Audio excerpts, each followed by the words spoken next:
Bueno, hoy vamos a hablar de subtipificación molecular. Y en realidad lo que vamos a hacer en esta clase es más que nada aplicar todas las técnicas que fuimos viendo a lo largo de la cursada, tanto de extracción de ADN como las técnicas que vimos de PCR, o también cosas que han visto en otras materias, como por ejemplo en herramientas de ingeniería genética, bajo el concepto de enzimas de restricción, etcétera, etcétera, etcétera, aplicadas a técnicas de subtipificación molecular. Entonces, primero vamos a comenzar definiendo qué es la subtipificación, ¿no es cierto? En realidad la subtipificación microbiana tiene como objetivo la diferenciación de aislamientos que pueden estar relacionados, o sea, ser de una misma especie, o no relacionados. Por ejemplo, quiero diferenciar dos cepas de Escherichia coli y esos serían aislamientos de una misma especie, entonces podrían estar relacionados. Sin embargo, también puedo utilizar técnicas de subtipificación para discriminar distintas especies microbianas, ya sea una Escherichia coli de una salmonela, o dentro de la misma especie, dos Escherichia coli distintas, dos salmonelas distintas, y así sucesivamente. Y en realidad, para subtipificar, tenemos tanto métodos fenotípicos como métodos genotípicos. Los métodos fenotípicos llevan a cabo el estudio de las proteínas involucradas en la fisiología de los microorganismos. Y en realidad son todas las técnicas que ustedes están viendo o han ido viendo en otras materias, como por ejemplo microbiología, bacteriología, etcétera. Y en todas las de microorganismos individuales también han ido viendo técnicas o métodos de subtipificación fenotípicos, tanto de parásitos como de hongos, de virus, de bacterias, etcétera. Y dentro de los genotípicos, en realidad ya no estudiamos una característica que se puede ver de los microorganismos, sino que estudiamos los ácidos nucleicos. Solamente a modo de repaso, algunos métodos fenotípicos de subtipificación pueden ser la biotipificación, la serotipificación, la fagotipificación, los perfiles de resistencia o susceptibilidad a los distintos antimicrobianos, el perfil de proteínas que puede llegar a tener un microorganismo, o también el locus multienzimático, digamos, es ver el patrón de las isoenzimas que tienen esos microorganismos. Sin embargo, nosotros nos vamos a focalizar en esta presentación no en los métodos fenotípicos, sino en los métodos genotípicos. Dentro de los métodos moleculares de tipificación, en el laboratorio de microbiología, el fundamento de las técnicas va a tener el estudio de restricción de ADN cromosómico o extracromosómico, o también el fundamento de las técnicas puede estar basado en el análisis del número de copias de determinadas secuencias de inserción o repetitivas a lo largo del cromosoma, o de las regiones entre secuencias de inserción o repetitivas adyacentes, o también la amplificación arbitraria de fragmentos genéticos. La mayor ventaja radica en la estabilidad de los marcadores genéticos y la posibilidad de aplicarlos universalmente a distintos géneros dentro de lo que pueden llegar a ser las especies de microorganismos. Ahora nosotros vamos a ir viendo algunas ventajas y algunas características de los marcadores genéticos.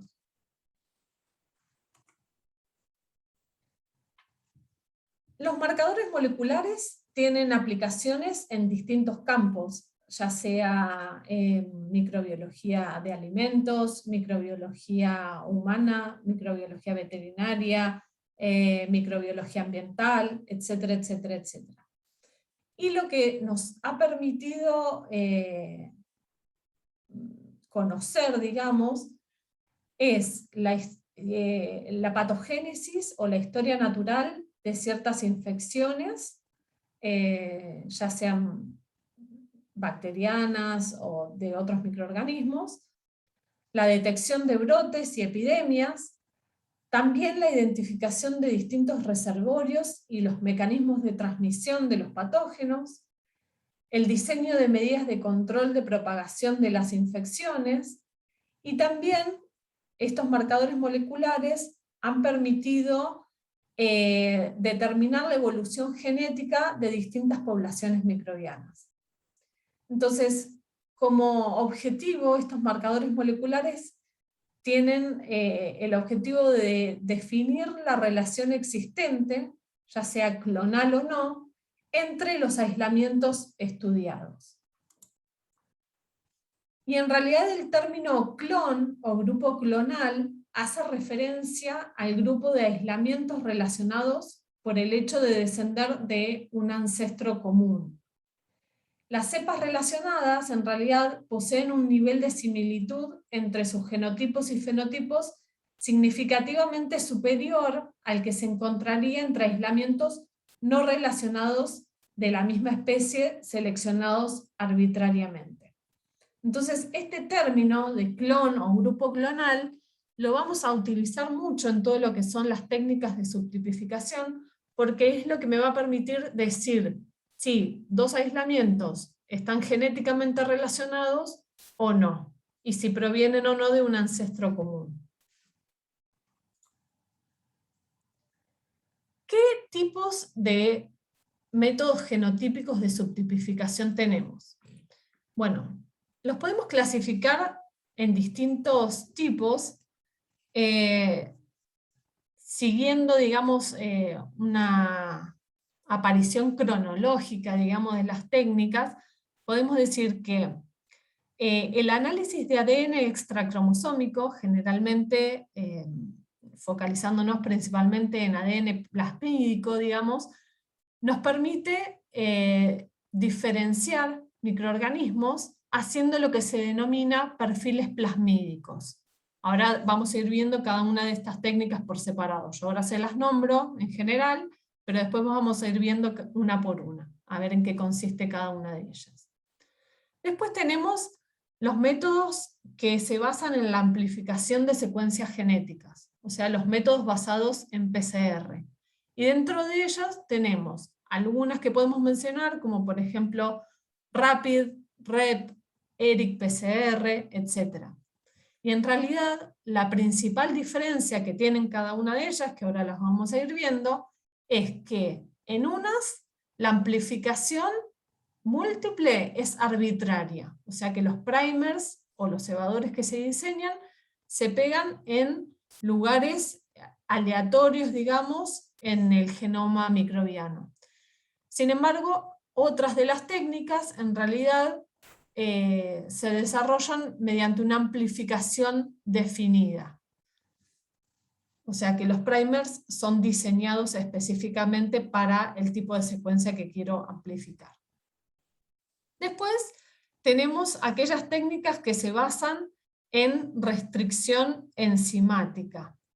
En restricción principalmente del ADN cromosómico, también se puede hacer restricción de ADN plasmídico, pero ya prácticamente no se utiliza, así que nos vamos a focalizar en las de restricción de ADN cromosómico, y dentro de estas tenemos la restricción con enzimas de alta frecuencia de corte, o técnicas que utilizan enzimas con baja frecuencia de corte. Entonces, en una se me van a generar muchos fragmentos de ADN cuando corto con enzimas de alta frecuencia de corte, y por ahí lo puedo resolver en un gel de agarasa convencional. Sin embargo, cuando hago la digestión de un genoma completo microbiano con una enzima de baja frecuencia de corte, los fragmentos que se generan de ADN son grandes, y no los puedo resolver con un gel de agarosa convencional. Entonces acá entra en juego un tipo de corrida electroforética, que es la de electroforesis en gel de campos pulsados. Es un gel de agarosa, como el que venimos viendo habitualmente, sin embargo, la cuba que se utiliza es diferente. Ya la vamos a ir viendo también. Y después tenemos métodos combinados, aquellos que combinan la PCR con una restricción enzimática o una restricción enzimática con la hibridación con sondas, o también las de PCR con, perdón, primero la restricción enzimática y luego la PCR. O sea, PCR y restricción, o restricción y PCR. Y también restricción con hibridación con sondas. Y ahí tenemos todo lo que son las técnicas de PCR-RFLP, ribotipificación, AFLP, MELBA, etc. Y por último, tenemos las técnicas de secuenciación. Una de las más utilizadas para subtipificación es el MLST, que es el Multilocus Sequence Typing, ahora lo vamos a ir viendo también, que es el tipificado por secuenciación de múltiples locis. Entonces, en realidad vamos a ir viendo que las técnicas fueron apareciendo cronológicamente a medida que se iban desarrollando distintas tecnologías, distintos equipamientos. Sin embargo, en la actualidad, secuenciación está desplazando prácticamente al resto de todas las técnicas de subtipificación. Vamos a ver primero la de perfiles plasmídicos. En realidad, la de perfiles plasmídicos, el análisis de plásmidos tiene como objetivo detectar su presencia o también establecer la relación entre los distintos plásmidos que pueda llegar a tener un microorganismo. Y para ello, en realidad, lo que tenemos que hacer es, primero, una extracción plasmídica, que se acuerdan cómo hacíamos una extracción plasmídica.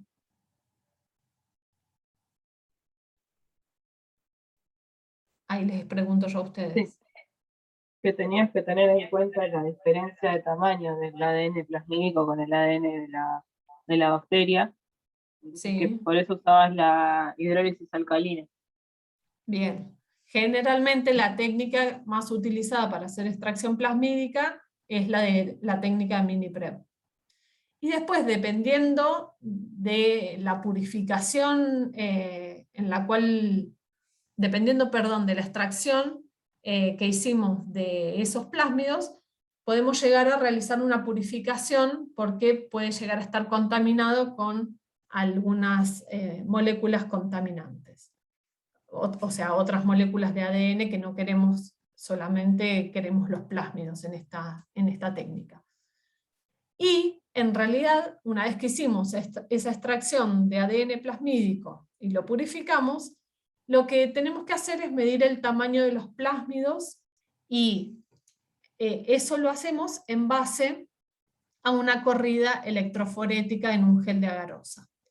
Entonces, podemos comparar entre distintas cepas la cantidad de plásmidos que tienen y el tamaño molecular de cada uno de ellos. Y a partir de eso hacer inferencias para poder establecer la relación epidemiológica entre distintas cepas. Sin embargo, esta técnica es bastante inestable, digamos, en cuanto a los resultados que puede llegar a dar, porque en realidad la aportación plasmídica de las cepas está influida por las condiciones de crecimiento bacteriano. Entonces quizás yo hago el crecimiento bacteriano de determinadas cepas y por ahí a la cepa le hice un repique o algo y, no sé, perdió algún tipo de plásmidos, entonces entre una corrida y otra me puede dar distintos resultados. Entonces, el perfil plasmídico en realidad no traduce necesariamente el grado de relación entre las cepas, pero fue una técnica muy utilizada en los años 70 aproximadamente. Así que imagínense a dónde me estoy remontando cuando les estoy hablando de métodos genotípicos de subtipificación. Sin embargo, les tengo que dar todo el panorama histórico para después decirles que, por último, las técnicas de secuenciación son las que están siendo utilizadas actualmente para subtipificar. Pero todavía son demasiado caras para algunos tipos de laboratorio, entonces se siguen utilizando algunas técnicas de subtipificación de las que vamos a ir viendo. Dentro de las técnicas basadas en PCR, yo les nombré 3 prácticamente, RAPID, REP y ERIC-PCR. Y en realidad, RAPID es la sigla de la siguiente palabra: Random Amplified Polymorphic DNA. Esas son las siglas en inglés, y en realidad este tipo de PCR lo que hace es, los primers que se diseñan son arbitrarios, o sea, yo puedo o no conocer la secuencia del microorganismo de estudio, digamos, sin embargo, los primers se van a alinear en alguna parte del genoma. Y después de que haga la amplificación por PCR, me va a dar distintos productos de amplificación dependiendo de la secuencia genómica que tenga ese microorganismo. Entonces, por ejemplo, en el microorganismo 1, en este caso, supónganse que tenemos 3 fragmentos. En el microorganismo 2, solo 2 fragmentos amplifican.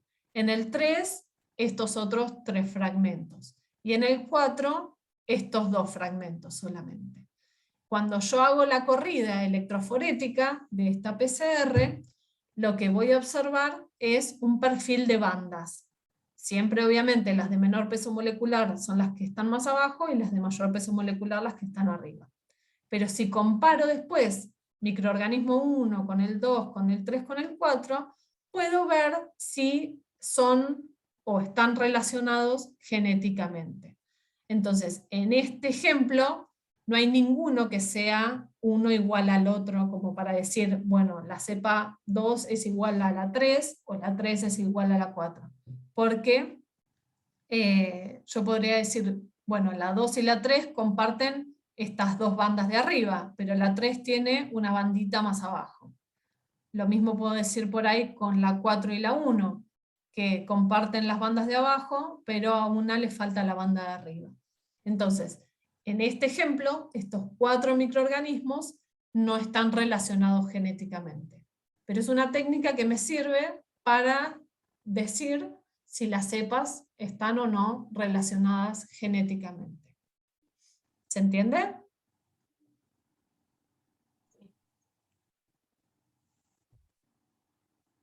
Bueno. Seguimos entonces. El otro tipo de PCR que les voy a mencionar ahora es REP-PCR, que en realidad REP son las siglas de Repetitive Extragenic Palindromic. Y en realidad este tipo de PCR lo que utiliza son cebadores o primers que reconocen las secuencias estas repetitivas extragénicas palindrómicas. Y en realidad se van a amplificar las regiones espaciadoras extragénicas. En este ejemplo, lo que podemos ver es que en este genoma de esta cepa bacteriana, esta cepa A, tenemos 3 estas repeticiones REP. Entonces, los primers, que ahora sí están diseñados y son definidos, no son arbitrarios como en la que les expliqué anteriormente, van a amplificar hacia afuera, digamos, de estas regiones repetitivas.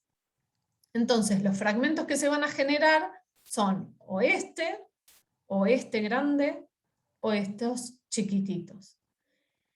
Y en otra cepa bacteriana, si yo hago también la REP-PCR, como el genoma es diferente, me va a dar otro patrón de bandas diferente. Cuando yo lo corro en un gel de agarosa, puedo ver el perfil obtenido de bandas para cada una de las cepas incógnitas que estoy estudiando. Entonces, así puedo identificar si son o no la misma cepa, si son clonales o no son clonales. En este ejemplo, claramente son bien diferentes, porque el perfil de banda que obtengo es distinto para cada uno de ellos. Y ERIC-PCR en realidad tiene el mismo fundamento que les expliqué para REP-PCR, sin embargo, está específicamente diseñado para enterobacterias. Y en realidad son repeticiones intergénicas consenso que se encuentran dentro de las enterobacterias, y entonces lo que voy a hacer es amplificar esas regiones en particular. Y también lo que obtenemos es lo mismo que observamos anteriormente. Este es un ejemplo de cepas enteroagregativas de Escherichia coli, y podemos ver el perfil de bandas de la ERIC-PCR cuando corremos el producto de amplificación en un gel de agarosa. Hay programas que analizan este perfil de bandas, porque si no yo el análisis lo tendría que hacer a ojo, asignar a cada una de estas bandas manualmente el tamaño molecular y después ver cuál se relaciona con cuál, digamos. Sin embargo, cuando estoy haciendo un análisis de un gran número de microorganismos, ya hacerlo a ojo es bastante complicado. Entonces, existen programas que me permiten hacer la asignación de bandas y después calcular, mediante un algoritmo matemático, la distancia que hay entre las distintas cepas, o sea, la distancia filogenética que hay entre las distintas cepas. En este caso, volvemos a ver lo mismo, que el perfil de bandas de la cepa C respecto de la A y de la B son totalmente diferentes. Entonces, el árbol filogenético va a ser un clon, digamos, para cada una de las cepas. Sin embargo, el programa calcula que la cepa A y la cepa B están más relacionadas genéticamente que con la cepa C. Por eso las agrupa con un cierto grado de similitud. Sin embargo, después si vemos el serotipo y el perfil de resistencia antimicrobiana de esas cepas, vemos que claramente son distintas las cepas. Una tiene un serotipo O8, la otra O120, la otra O20, y así sucesivamente. Por más que sean todas Escherichia coli, al ser de distinto serotipo, claramente me van a dar un perfil genético diferente.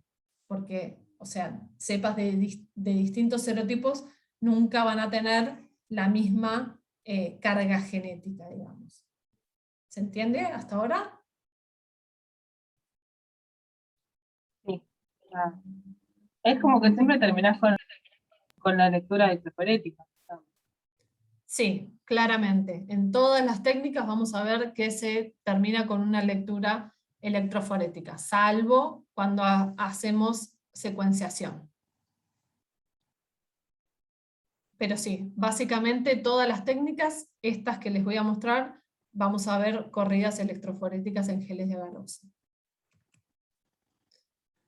Bueno, pasamos de las técnicas de PCR ahora a las técnicas que tienen el fundamento basado en la restricción enzimática.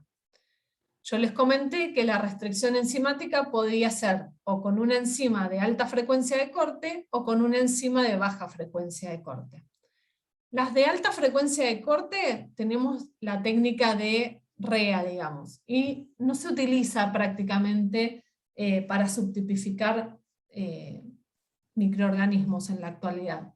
La que sí se utiliza actualmente para subtipificar microorganismos es la técnica de Pulse-Fill, que son estas siglas, PFGE, que en inglés se dice Pulse-Fill, porque en realidad provienen de las siglas Pulse-Fill Shell Electrophoresis, y Pulse-Fill se le dice como abreviatura, digamos.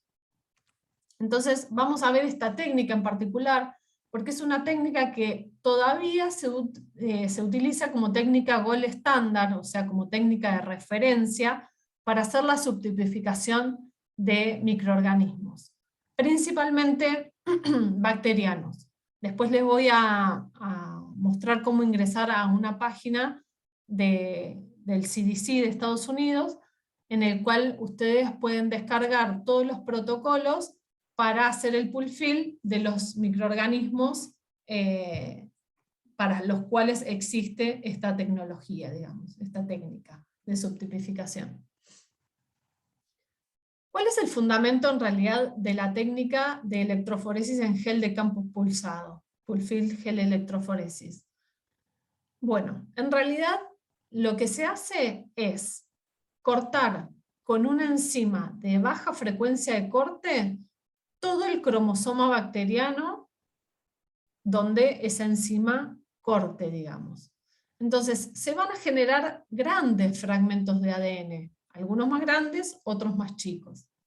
Y los vamos a correr en un gel de agarosa, pero para que esos fragmentos grandes se puedan separar, esta cuba de electroforesis va a tener que tener una cierta particularidad, que es la de alternar los pulsos eléctricos en distintas direcciones. Generalmente, cuando nosotros hacemos un gel de agarosa convencional, la dirección del pulso electroforético, digamos, en la electroforesis convencional es del polo negativo hacia el polo positivo, digamos, porque las moléculas están cargadas, las moléculas de ADN están cargadas negativamente. Entonces la dirección de migración generalmente en una electroforesis es vertical. Sin embargo, en una electroforesis en campos pulsados, la molécula de ADN va a ir siguiendo una forma zigzagueante dentro del gel, pero que por último va a dar como resultado un perfil de bandas rectas, digamos, no se van a ver las moléculas de ADN en forma de zigzag.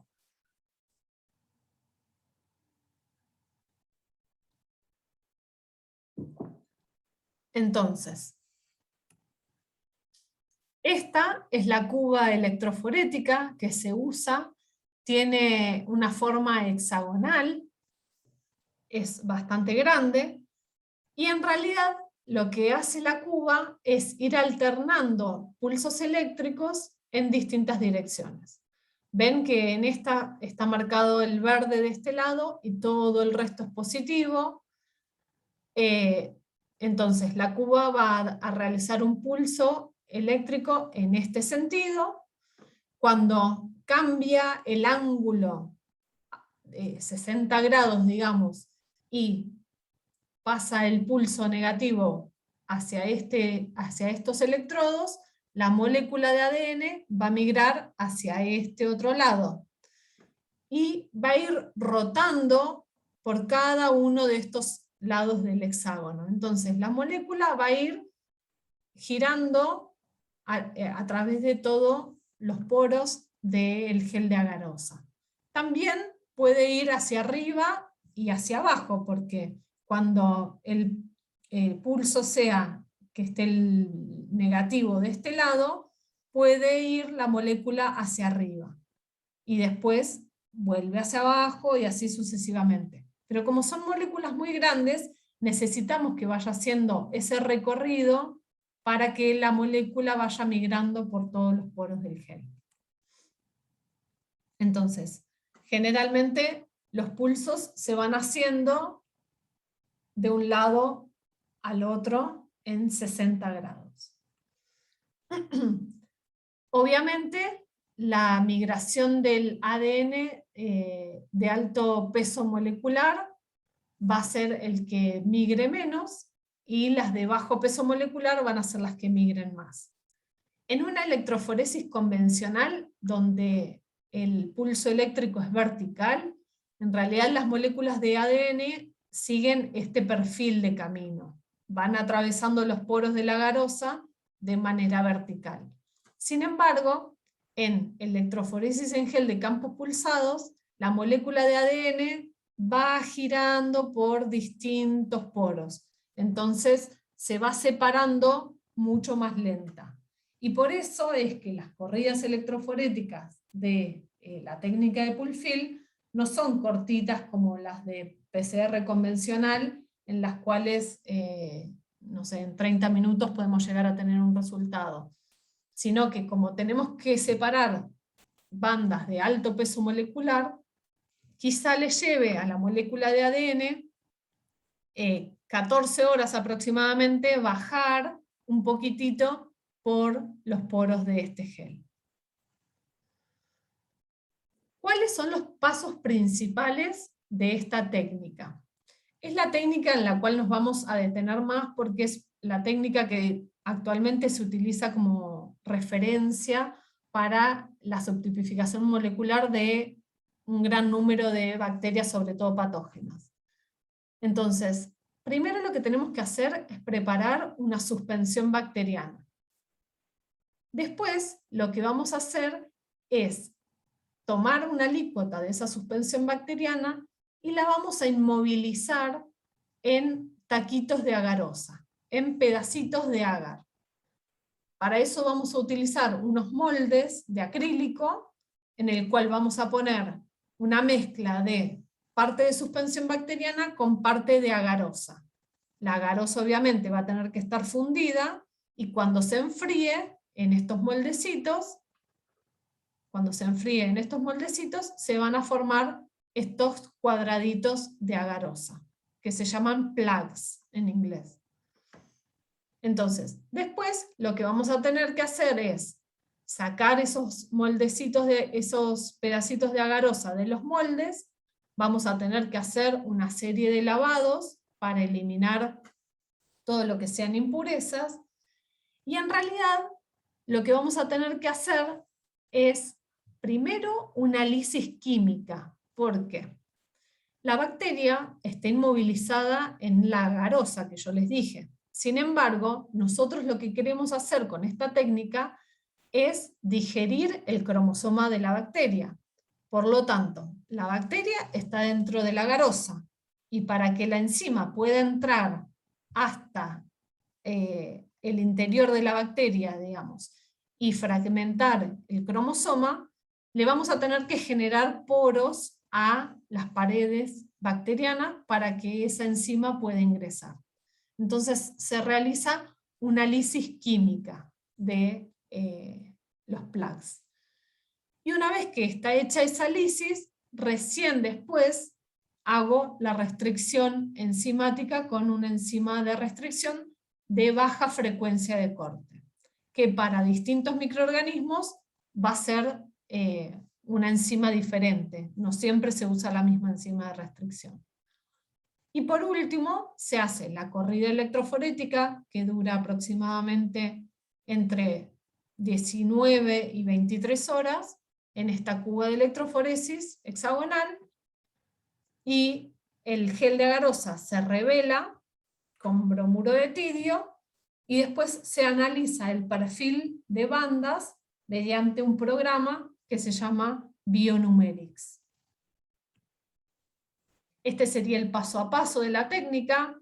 A partir de un crecimiento en pátina de la bacteria, lo que tengo que hacer es la preparación de la suspensión bacteriana, porque esa suspensión bacteriana tiene que tener una concentración para que la enzima después pueda digerir correctamente todo el cromosoma bacteriano. Entonces va a tener que tener una densidad específica esa suspensión bacteriana, como si fuera una suspensión de una escala de McFarland, para hacer un antibiograma, etc. Entonces, hago esa suspensión, y una vez que tengo hecha la suspensión, armo este molde de acrílico para colocar la suspensión bacteriana mezclada con la agarosa. Ven que, bueno, en esta no tienen nada, son los moldes vacíos, y acá ya tienen la suspensión bacteriana junto con la agarosa. Y de este tamaño son los moldecitos de agarosa, los plugs. Una vez que solidificaron, lo que hago con una espátula es sacarlos de ese moldecito. Ven el tamaño que tienen, son unos rectángulos de agarosa, y los coloco en un buffer de lisis. Ese buffer de lisis generalmente va a tener lisostafina y proteínas acá. Obviamente va a depender del microorganismo, si es gram positivo o gram negativo, por el tipo de pared celular que tienen. Entonces algunas son más duras que otras para romper, y algunas van a necesitar solo proteínas acá, como por ejemplo las gram negativas. Sin embargo, las gram positivas van a necesitar el agregado de lisostafina también para poder romper las paredes bacterianas. Y después que hago esa lisis química, hago lavados que me van a eliminar o permitir eliminar todo el debris, digamos, de la lisis celular. Y después lo que tengo que hacer es, de ese rectangulito de agarosa que ya lo lisé, cortar un pedacito muy chiquitito y hacer la restricción enzimática. Ese pedacito de agarosa lo pongo en un tubo Eppendorf con la enzima de restricción y el buffer de la enzima de restricción, y lo dejo cortando durante un determinado periodo de tiempo, que va a depender obviamente del microorganismo y de la enzima que esté utilizando. Y después, para el armado del gel, lleva una cama bastante particular. Obviamente el gel tiene que estar súper equilibrado, no tiene que estar bien calibrado. Coloco el moldecito o ese plug de agarosa que digerí con la enzima de restricción sobre los peines, y una vez que tengo colocado todos los pedacitos de agarosa que corresponden a cada una de las bacterias que yo quiero analizar, después lo que voy a hacer es bajar el peine, apoyarlo sobre la base y agregar la agarosa fundida, como en este paso. Y en realidad la agarosa líquida lo que va a hacer es encontrarse con todos estos pedacitos de agar y fundirse, y van a quedar en realidad fundidos al gel. Una vez que esos moldecitos quedaron fundidos al gel, saco el peine, relleno el pocillo y lo coloco en la cuba de electroforesis. La cuba de electroforesis es bastante grande, es de 1 por 1 aproximadamente, y tiene todos estos electrodos en una disposición hexagonal. Y es la que yo les dije que va a tener que ir migrando y cambiando el pulso en distintas direcciones. Una vez que hice la corrida electroforética, saco el gel de la cuba, lo tiño con bromuro de tidio y simplemente me queda visualizarlo con luz ultravioleta. Esta es una foto, obviamente, no es la visualización directa de la luz ultravioleta, sino que es una foto que se le saca al gel, y acá sí se analiza el perfil de bandas que obtengo de esa restricción del genoma completo con la enzima de restricción. Y ven que acá sí podemos observar que, por ejemplo, estas dos cepas que están marcadas en rojo tienen el mismo perfil de bandas. Sin embargo, la que está en el medio tiene apenas una pequeña diferencia, que es que están más abajo. Y esta es como si fuera una doble banda y esta una banda simple.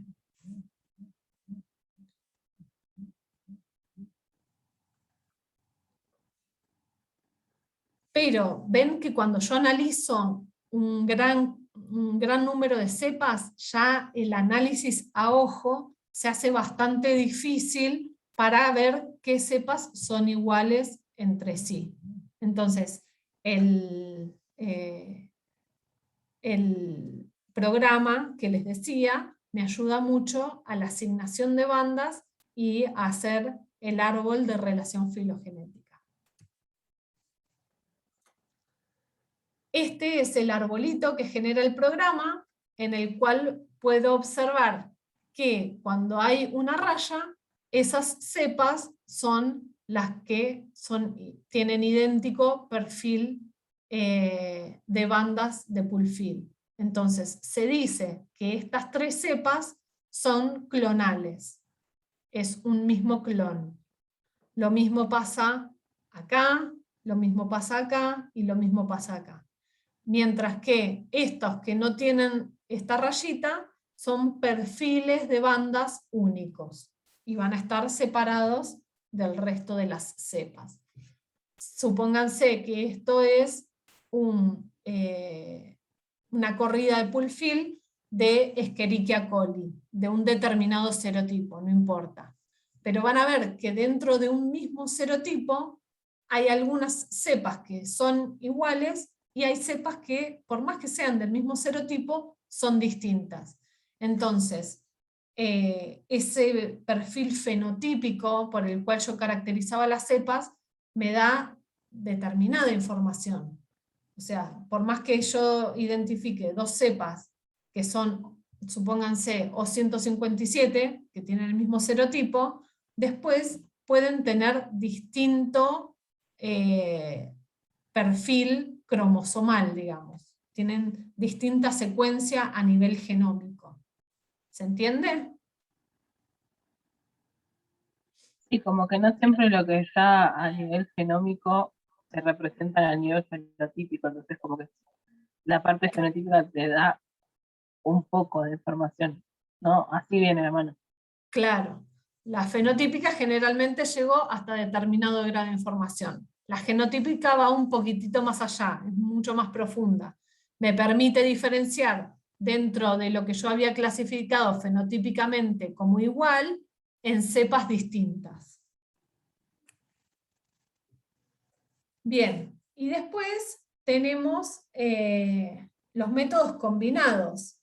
Tenemos métodos combinados de restricción enzimática e hibridación con sondas, como por ejemplo la ribotipificación, que es la que vamos a ver ahora.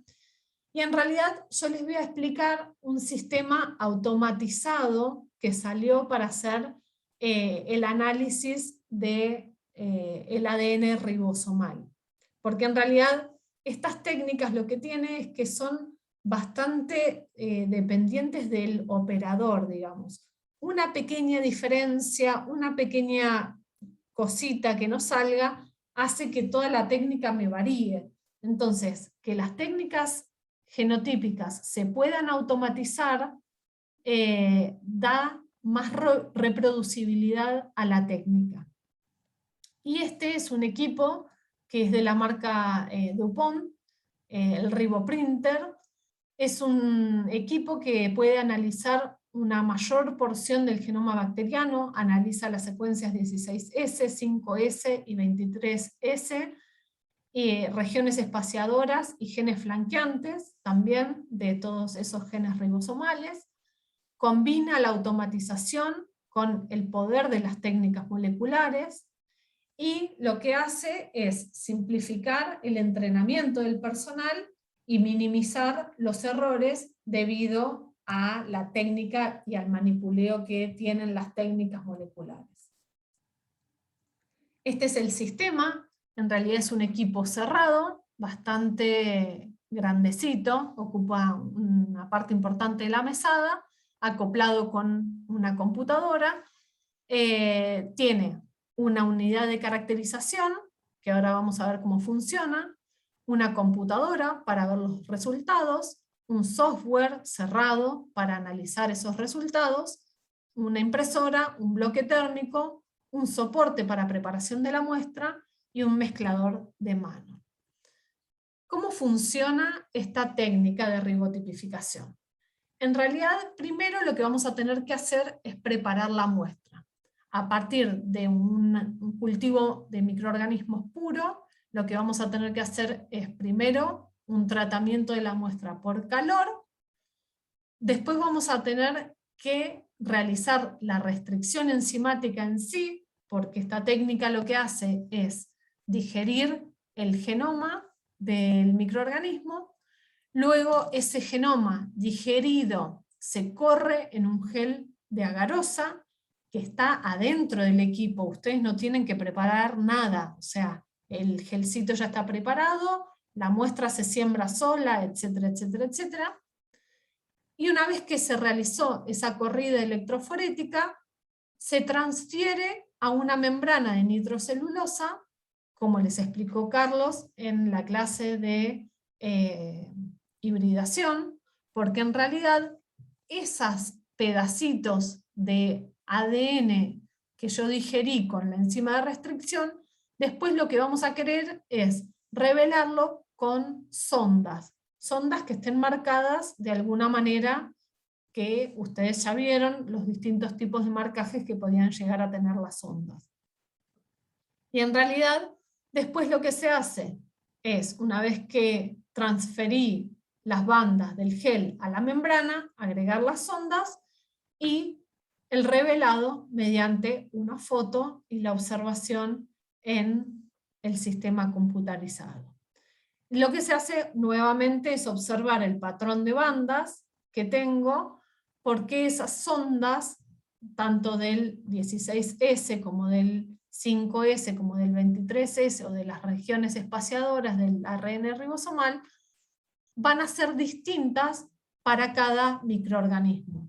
No es lo mismo el perfil de bandas que va a dar una Escherichia coli, que el que va a dar una salmonella, que el que va a dar una listeria, e inclusive dentro de las mismas especies microbianas, quizá también tengo distintos perfiles de bandas dentro de las mismas especies.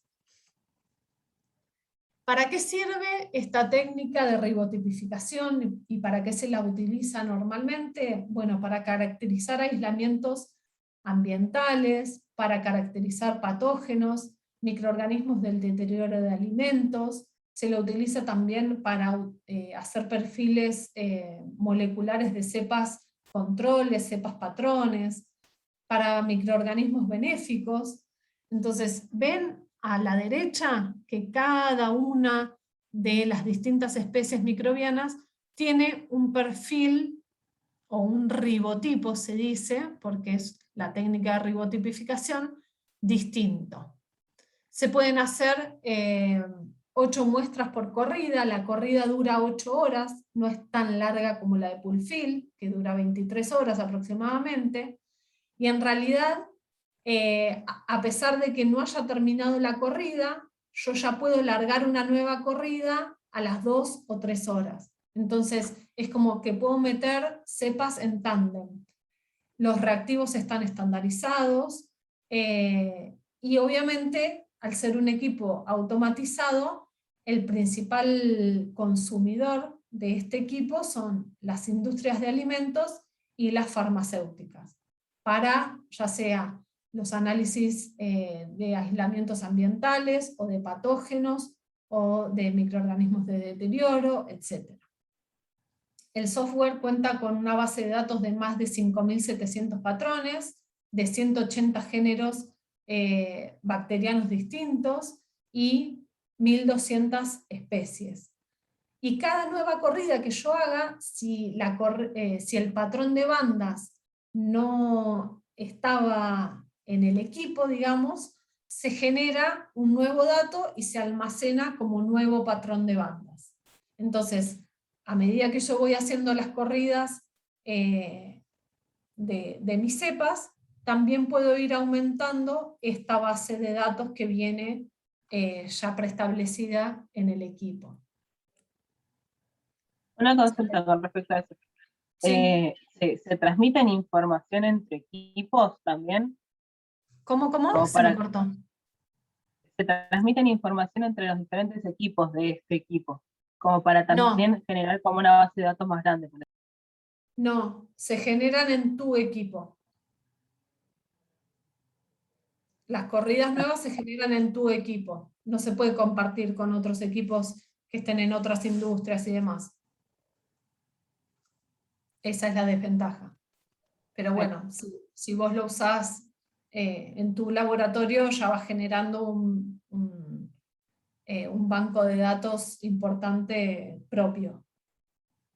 Sobre todo, o sea, en la industria de alimentos y demás, con todo lo que son contaminantes ambientales y patógenos, es de sumo interés ver las cepas que están circulando en los ambientes de esas industrias.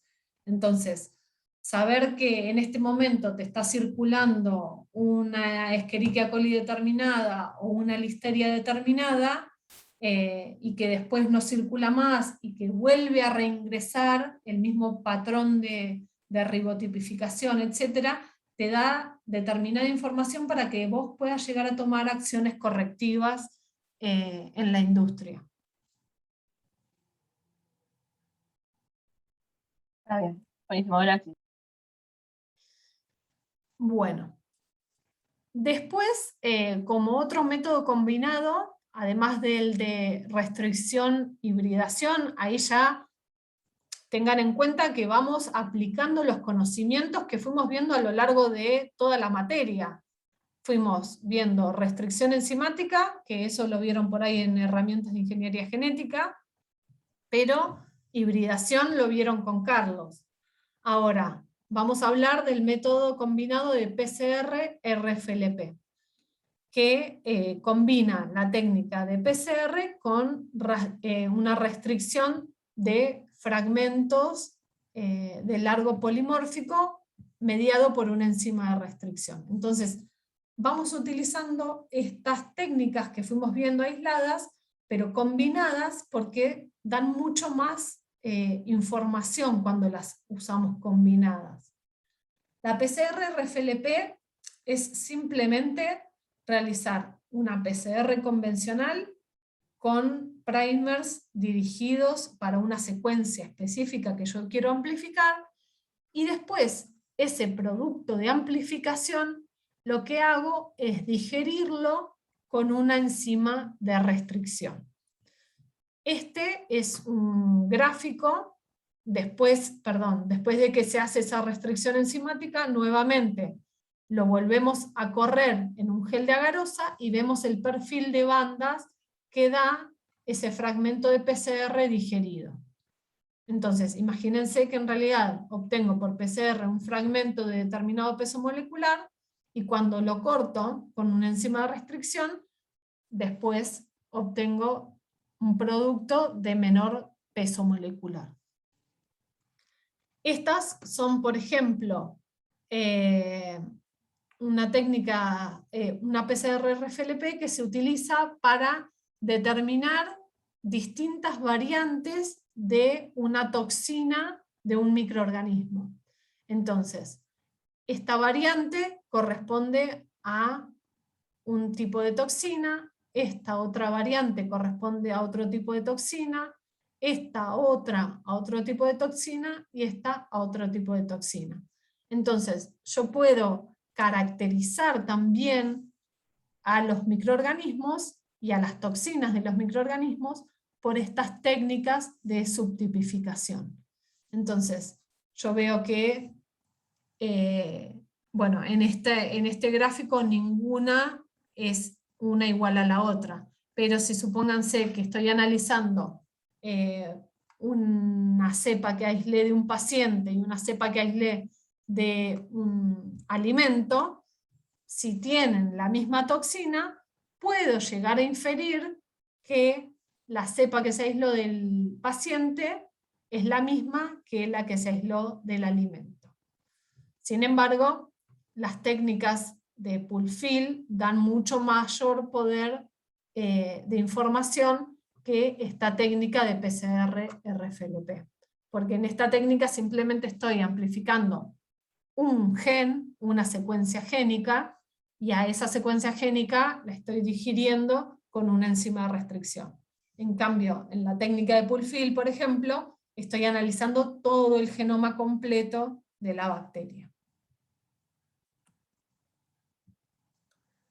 Otra técnica combinada que podemos ver para subtipificar microorganismos es la técnica de AFLP, que viene de las siglas en inglés Amplification Fragment Length Polymorphism, que es simplemente también digerir el ADN con una enzima de restricción y luego hago una amplificación selectiva mediante PCR. Esta es al revés. Primero digiero y después hago sobre los productos de digestión enzimática la PCR. Tiene una característica particular esta técnica, que es que utiliza adaptadores, que en realidad es como que reparan los fragmentos de ADN obtenidos en la digestión, con una posterior amplificación mediante cebadores complementarios a las secuencias estas diseñadas en los adaptadores. Ahora vamos a ver un gráfico para que lo puedan ver más visualmente. Supónganse que este es el ADN digerido con una enzima de restricción primero, como por ejemplo EcoR1, que digiere en determinada secuencia de ADN, y después digiero con una segunda enzima de restricción.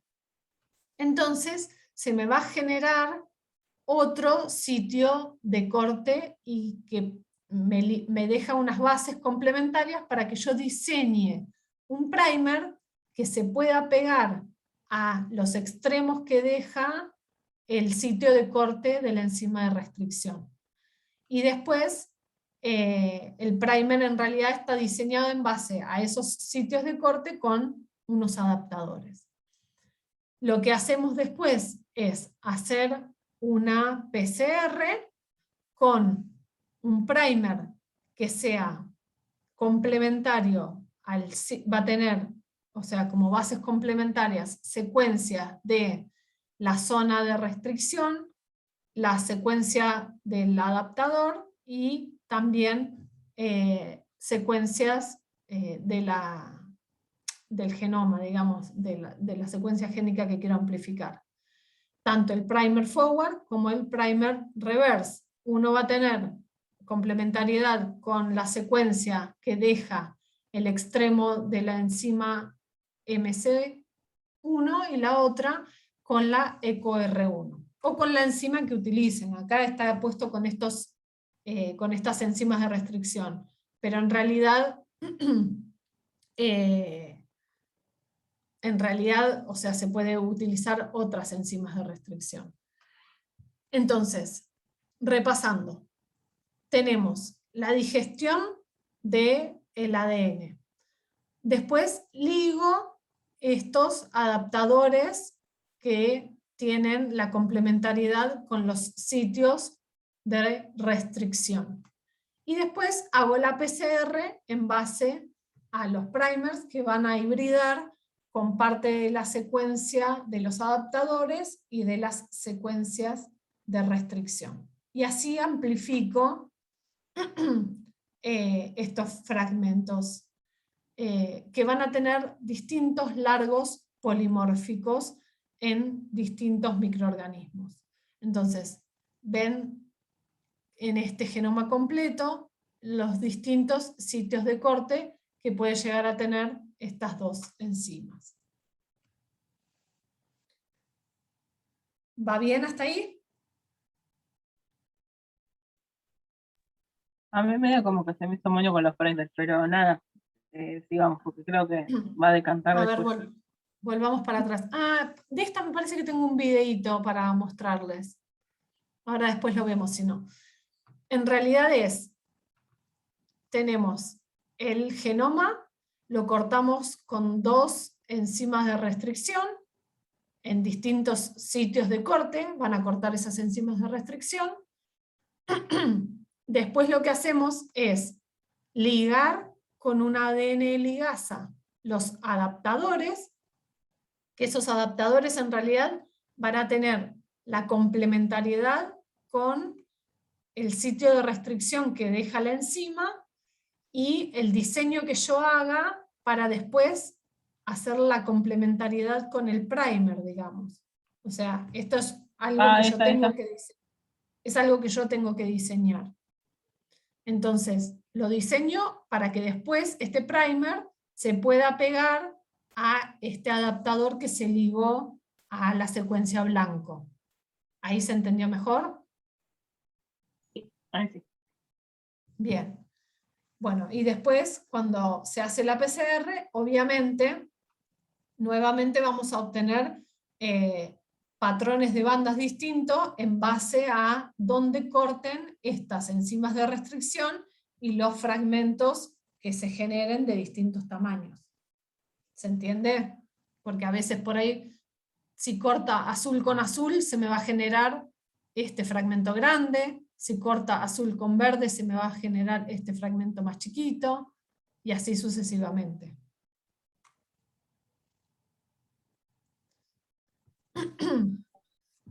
Otra técnica de las combinadas que tenemos para hacer subtipificación molecular es la de MELBA. MELBA viene de las siglas en inglés Multilocus Variable Number Tandem Repeat Analysis, y en realidad lo que significa es análisis de polimorfismo de locus múltiples con número variable de repeticiones en tándem. ¿Qué significa este trabalengua?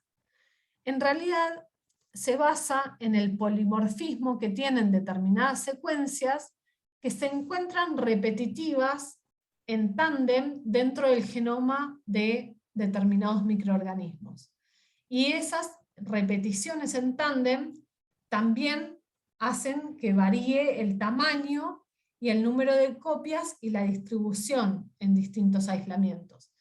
Entonces, por ejemplo, en esta foto que tenemos a la derecha, de la secuenciación de Staphylococcus aureus, se permitió observar que había presencia de numerosos locus, digamos, con estas repeticiones en tándem variables, en distintos genes, en 7 genes distintos, que están acá marcados, digamos. Y en realidad lo que se hace es amplificar estos 7 genes, parte, digamos, de estos 7 genes, pero que los primers amplifiquen estas repeticiones en tándem, digamos. Y de microorganismo a microorganismo va a variar la longitud. Entonces, me va a dar un patrón de bandas distinto también cuando analizo cada uno de estos 7 genes. Entonces, cuando los separo en un gel de electroforesis, voy a ver un patrón de bandas de acuerdo al tamaño y al número de copias de esas repeticiones en tándem que hay en cada uno de los microorganismos. Y un poco, en realidad, MLST, que es la técnica que vamos a ver ahora, es como que basa su fundamento en las técnicas que fuimos viendo, principalmente en la de MELBA, porque en realidad MLST es Multilocus Sequence Typing. Y lo que me permite es amplificar parte también de una secuencia de un gen, en particular de cada microorganismo. Se seleccionan en realidad 7 genes distintos de cada microorganismo, porque en realidad los genes que se seleccionan para secuenciar son genes housekeeping, son genes que no tienen un alto poder de variabilidad, digamos, que no acumulan mutaciones muy frecuentemente. Entonces después lo que se observa es ya no el tamaño de banda que se obtiene de cada uno de esos genes, como lo que veíamos en MELBA, sino que se analiza directamente la secuencia de cada uno de esos productos de amplificación. Y se le asigna un número, una codificación, a cada uno de esos genes. De esos 7 se va a obtener un código numérico de 7 números, que es este, para este caso, supónganse para esta cepa que se está analizando, 3, 4, 1, 11, 7, 2 y 21, y eso corresponde a un secuenciotipo, o a un tipo de secuencia. Esos números que se asignan en realidad se van asignando aleatoriamente a medida que se van haciendo las secuenciaciones y se van ingresando a una base de datos que está pública, que cualquiera puede acceder a esas bases de datos. Entonces, la 3 en realidad es la secuencia del microorganismo tal, el gen del microorganismo tal, que apareció cuando se secuenció determinado microorganismo, pero digamos, fue el orden en el que apareció esa nueva secuencia. No significa que tiene una importancia en particular, sino que en realidad la secuencia esta, que da este gen que voy a secuenciar, apareció en el orden 3, digamos, de número de aparición de secuencias. Y a medida que se van secuenciando y van apareciendo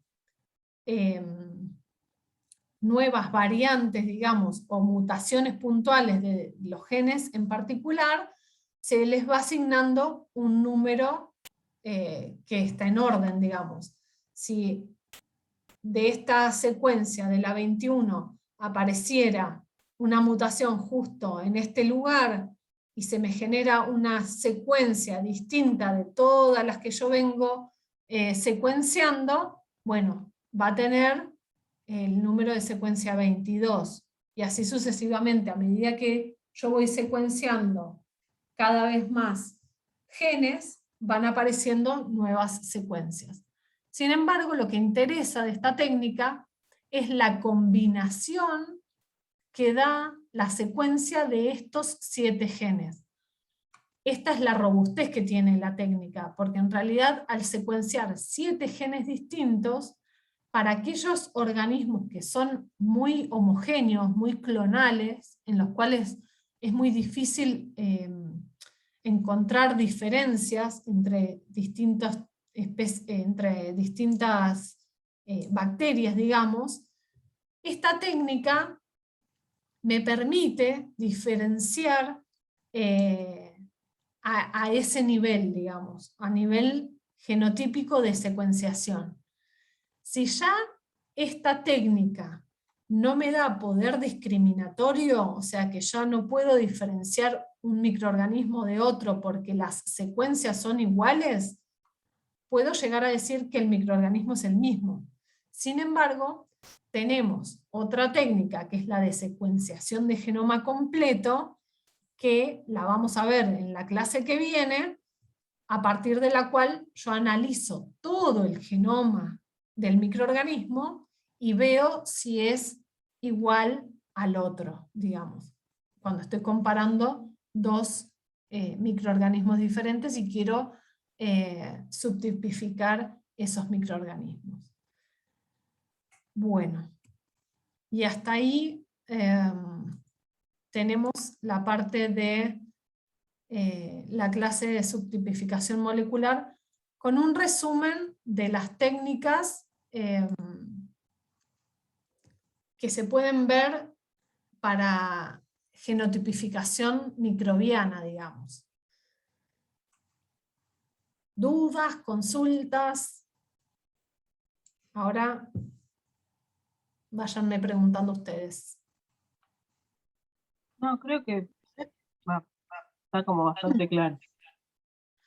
Básicamente, el resumen en realidad sería o análisis de ADN extracromosómico para ver distintos perfiles plasmídicos o secuencias de inserción que puedan llegar a tener los microorganismos, o amplificación de secuencias genéticas mediante PCR, ya sea con primers arbitrarios o primers definidos de estas amplificaciones, digamos, de múltiples de secuencia, ya sea RAPID,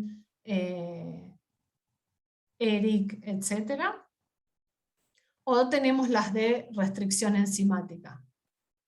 O sea, a todo el ADN lo cortamos con una enzima de alta o baja frecuencia de corte y analizamos el patrón de bandas que obtenemos. Esas serían las 3 técnicas básicas. Y después tenemos las combinaciones de PCR con restricción, o de restricción con PCR, o de restricción con hibridación con sondas.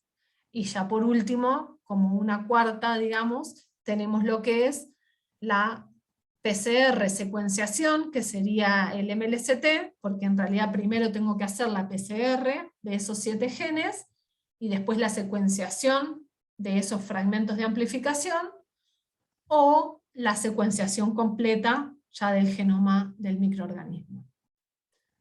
Imagínense ahora para hacer subtipificación ya que estamos con esto de la pandemia, para ver estos clones nuevos que van apareciendo de coronavirus, las pequeñas, esas diferencias que encontramos en las secuencias, ya se hace por secuenciación. No hay ninguna de las técnicas que vimos hasta el momento, digamos, que puedan discriminar las variantes si no es por secuenciación.